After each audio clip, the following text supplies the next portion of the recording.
सोचो, अगर किसी इंसान को 15 दिन तक सोने ही न दिया जाए तो उसके दिमाग के साथ क्या होगा। 1940 में सोवियत रशिया की एक सीक्रेट लैब में 5 प्रिजनर्स पर एक ऐसा एक्सपेरिमेंट किया गया था जिसमें उन्हें एक गैस दे दी गई जो उन्हें सोने नहीं देती थी। लेकिन 15 दिन बाद जब साइंटिस्ट ने रूम का डोर खोला तो अंदर का सीन देखकर सबके होश उड़ गए, क्योंकि अंदर जो लोग थे वो अब नॉर्मल इंसान जैसे नहीं रहे। इंटरनेट पर एक स्टोरी बहुत फेमस है जिसे लोग रशियन स्लीप एक्सपेरिमेंट के नाम से जानते हैं। कुछ लोग कहते हैं ये सोवियत यूनियन का सीक्रेट एक्सपेरिमेंट था और कुछ लोग कहते हैं ये सिर्फ एक हॉरर स्टोरी। लेकिन अगर ये सच होता तो शायद ये हिस्ट्री के सबसे डिस्टर्बिंग एक्सपेरिमेंट्स में से एक होता। ये स्टोरी शुरू होती है 1940 में, जब सोवियत साइंटिस्ट एक स्पेशल स्टिमुलेंट गैस पर एक्सपेरिमेंट कर रहे थे। इस गैस का पर्पस सिंपल था, इंसान को कई दिन तक जगाए रखना। साइंटिस्ट का प्लान था कि अगर सोल्जर्स को सोने की जरूरत ही ना पड़े तो वॉर में उन्हें बहुत बड़ा एडवांटेज मिल सके। इसलिए उन्होंने एक्सपेरिमेंट के लिए 5 पॉलिटिकल प्रिजनर्स को चूज किया। उन प्रिजनर्स को एक डील दे दी गई,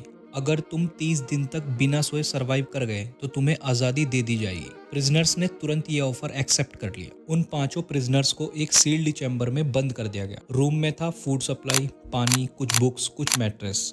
रूम में कोई कैमरा नहीं था, सिर्फ माइक्रोफोन्स थे ताकि साइंटिस्ट उनकी आवाज सुन सके। फिर धीरे धीरे रूम में गैस छोड़ी गई जो उन्हें सोने नहीं देने वाली। पहले 4 दिन सब कुछ नॉर्मल था। प्रिजनर्स एक दूसरे से बातें कर रहे थे और फ्यूचर के प्लान्स डिस्कस कर रहे थे। साइंटिस्ट को लग रहा था एक्सपेरिमेंट परफेक्टली चल रहा है, लेकिन 5th डे के बाद सिचुएशन स्लोली चेंज होने लगी। 5 दिन के बाद प्रिजनर्स का बिहेवियर स्ट्रेंज होने लगा। वो पैरानॉइड हो गए। उन्हें लगने लगा कि रूम में बाकी लोग उनके खिलाफ प्लान बना रहे हैं। उनकी नॉर्मल कन्वर्सेशन ऑलमोस्ट बंद हो गई। लेकिन एक अजीब चीज होने लगी। प्रिजनर्स माइक्रोफोन्स के पास जाकर धीरे धीरे कुछ फुसफुसाने लगे, जैसे वो साइंटिस्ट को सीक्रेट बता रहे हो। 9वें दिन पर अचानक एक प्रिजनर जोर जोर से चिल्लाने लगा। वो रूम में इधर उधर दौड़ रहा था और घंटों तक स्क्रीम करता रहा। वो इतना चिल्लाया कि उसकी वॉइस ही चली गई, लेकिन बाकी प्रिजनर्स बस उसे चुपचाप देखते रहे। कुछ टाइम बाद रूम में एकदम साइलेंस हो गया, ना कोई बात, ना कोई साउंड। साइंटिस्ट को लगा शायद माइक्रोफोन्स खराब हो गए हैं या फिर प्रिजनर्स मर चुके हैं। 14 दिन तक रूम से ऑलमोस्ट कोई साउंड नहीं आई। फाइनली साइंटिस्ट ने इंटरकॉम से अनाउंस किया, we are opening the chamber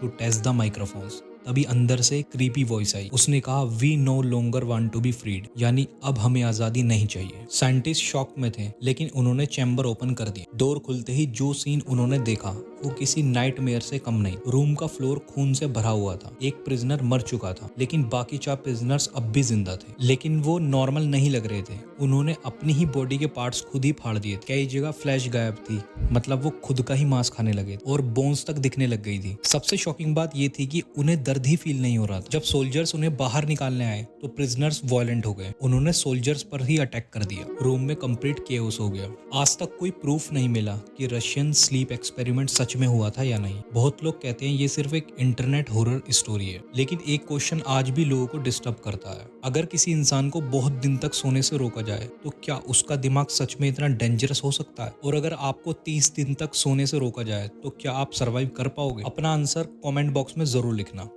और अगर आप ऐसे ही डार्क एक्सपेरिमेंट्स और मिस्टीरियस स्टोरी देखना चाहते हो तो चैनल को सब्सक्राइब जरूर कीजिएगा। और हाँ, अगर आपको वीडियो पसंद आया तो प्लीज एक लाइक तो बनता है। तो मिलते हैं अगली वीडियो में।